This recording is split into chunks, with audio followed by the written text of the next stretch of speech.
हिंदी साहित्य प्रथम वर्ष के विद्यार्थियों मोहन राकेश के जीवन परिचय से हम इसके पूर्व भाग में परिचित हो चुके हैं और अब हम प्रारंभ कर रहे हैं उनकी कहानी मलबे का मालिक। पृष्ठ संख्या 78 पर आप सभी का स्वागत। मलबे का मालिक। लगभग 7.5 साल के बाद वे लोग लाहौर से अमृतसर आए थे। हॉकी का मैच देखने का तो बहाना ही था। उन्हें ज़्यादा चाव उन घरों और बाज़ारों को फिर से देखने का था जो 7.5 साल पहले उनके लिए पराये हो गए थे। हर सड़क पर मुसलमानों की कोई न कोई टोली घूमती नज़र आती थी।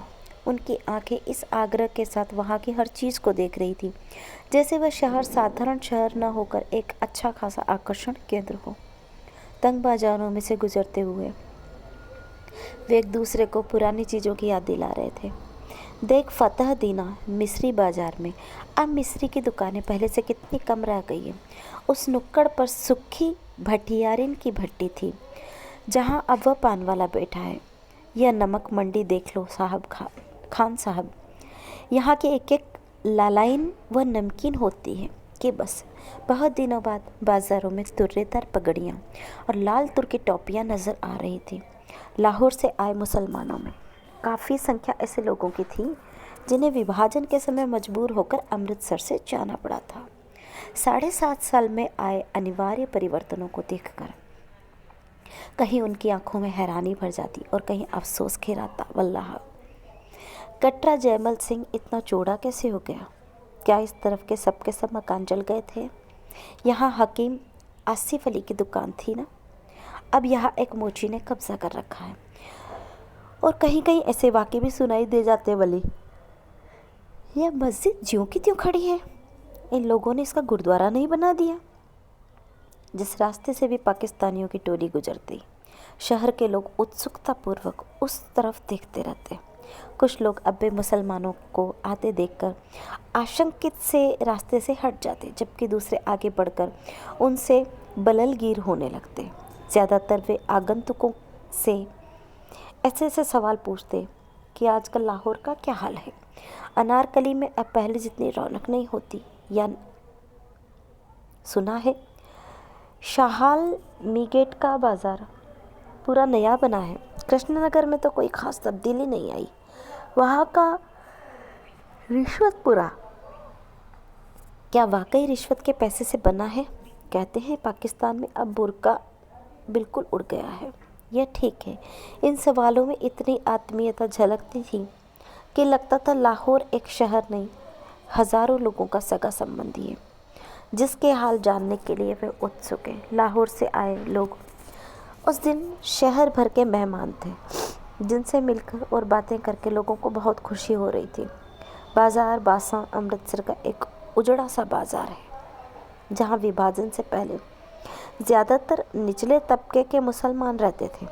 वहाँ ज़्यादातर बांसों और शहदीरों की ही दुकानें थीं जो सबकी एक ही आग में चल गई थी। बाजार बासा की वह आग अमृतसर से भयानक आग थी जिसके कुछ देर के लिए तो सारे शहर के जल जाने का अंदेशा पैदा हो गया था। बाजार बासा के आसपास के कई मोहल्लों को तो उस आग ने अपनी लपेट में ले लिया था। खैर, किसी तरह वह आग काबू में आ गई थी, पर उसमें मुसलमान के एक एक घर में 7, हिंदुओं के भी 4-4, 6-6 घर जलकर राख हो गए थे। अब 7.5 साल में उनमें से कई इमारतें फिर से खड़ी हो गई थी, मगर जगह जगह मलबे के ढेर अब भी मौजूद थे।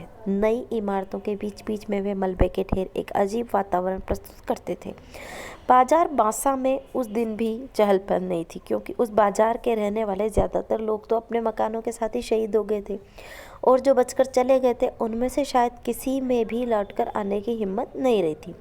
सिर्फ एक दुबला पतला बुढ़ा मुसलमान उस दिन वीरान बाजार में आया और वहाँ की नई और जली हुई इमारतों को देखकर जैसे भूल भुलैया में पड़ गया। बाईं तरफ जाने वाली गली के पास पहुंचकर उसके पैर अंदर मुड़ने को है, मगर वह हिचकिचाकर वहाँ से बाहर खड़ा रह गया, जैसे उसे विश्वास नहीं हुआ कि यह वही गली है जिसमें वह जाना चाहता है। गली में एक तरफ कुछ बच्चे कीड़ा कीड़ी खेला करते थे और कुछ फासले पर दो स्त्रियां ऊंची आवाज़ में चीखती हुई एक दूसरे को गालियां दे रही थी। सब कुछ बदल गया, मगर बोलियां नहीं बदली। बुढ़े मुसलमान ने धीमे स्वर में अपने से कहा और छड़ी को सहारा लिए खड़ा रहा। उसके घुटने पाजामे से बाहर को निकल रहे थे। घुटनों से थोड़ा ऊपर शेरवानी में 3-4 पैबंद लगे थे। गली से एक बच्चा रोता हुआ बाहर आ रहा था। उसने उसे पुचकारा, इधर आ बेटे, आ तुझे चीज़ी देंगे, आ। और वह अपनी जेब में हाथ डालकर उसे देने के लिए कोई चीज़ ढूंढने लगा। बच्चा एक क्षण के लिए चुप कर गया, लेकिन फिर उसी तरह होंठ बिसूर कर रोने लगा। एक 16-17 साल की लड़की गली के अंदर से दौड़ती हुई आई और बच्चे को बाहों से पकड़कर गली में ले गई। बच्चा रोने के साथ साथ अपनी बाह छुड़ाने के लिए मचलने लगा।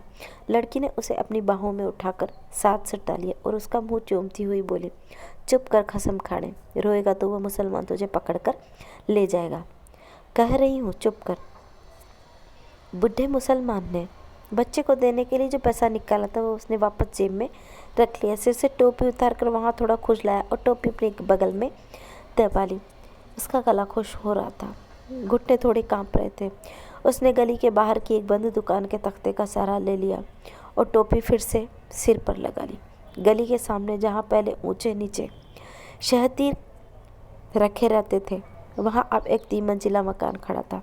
सामने बिजली के तार पर मोटी मोटी चीज़ें बिल्कुल जड़ सी बैठी थी। बिजली के खम्भे के पास थोड़ी धूप थी। वह कई पल धूप में उड़ते ज़रा को देखता रहा। फिर उसके मुंह से निकला, या मालिक। एक नवयुवक चाबियों का गुच्छा घुमाता गली की तरफ आया। बुड्ढे को वहाँ देखकर उससे पूछा, कहिए मियाँ जी, यहाँ किस लिए खड़े हैं? बुढ़े मुसलमान को छाती और बाहों में हल्की सी कपकपी महसूस हुई। उसने होठों पर जबान फेरी और नवयुवक को ध्यान से देखते हुए कहा, बेटा तेरा नाम मनोरी है ना? नवयुवक ने चाबियों के गुच्छे को हिलाना बंद करके अपनी मुट्ठी में ले लिया और कुछ आश्चर्य के साथ पूछा, आपको मेरा नाम कैसे मालूम? 7.5 साल पहले तो इतना सा था, कहकर बुढ़े ने मुस्कुराने की कोशिश की। आप आज पाकिस्तान से आए हैं? हाँ, पहले हम इसी गली में रहते थे, बुढ़े ने कहा। मेरा लड़का चिराग दिन तुम लोगों का दर्जी था। तकसीम से 6 महीने पहले हम लोगों ने यहाँ अपना मकान बनवाया था। ओ गनी मियाँ, मनोरी ने पहचान कर कहा। हाँ बेटे, मैं तुम लोगों का गनी मियाँ हूँ। चिराग और उसकी बीवी तो अब मुझे मिल नहीं सकते, मगर मैंने सोचा एक बार मकान की ही सूरत देख लूँ। बुढ़े ने टोपी उतारकर सिर पर हाथ फेरा और अपने आंसुओं को बहने से रोक लिया। तुम तो शायद काफ़ी पहले यहाँ से चले गए थे। मनोरी के स्वर में संवेदना भर आई। हाँ बेटे, यह मेरी बदबख्ती थी कि मैं अकेला पहले निकल कर चला गया था। यहाँ रहता तो उसके साथ में भी कहते हुए उसे एहसास हो आया कि यह बात उसे नहीं कहनी चाहिए।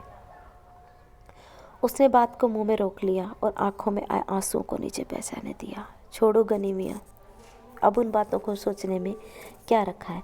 मनोरी ने गनी की बाह अपने हाथ में डाली। चलो तुम्हें तुम्हारा घर दिखा दूँ।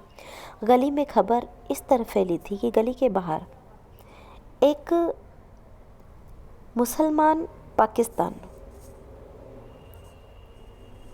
खड़ा है जो रामदासी के लड़के को उठाने जा रहा है।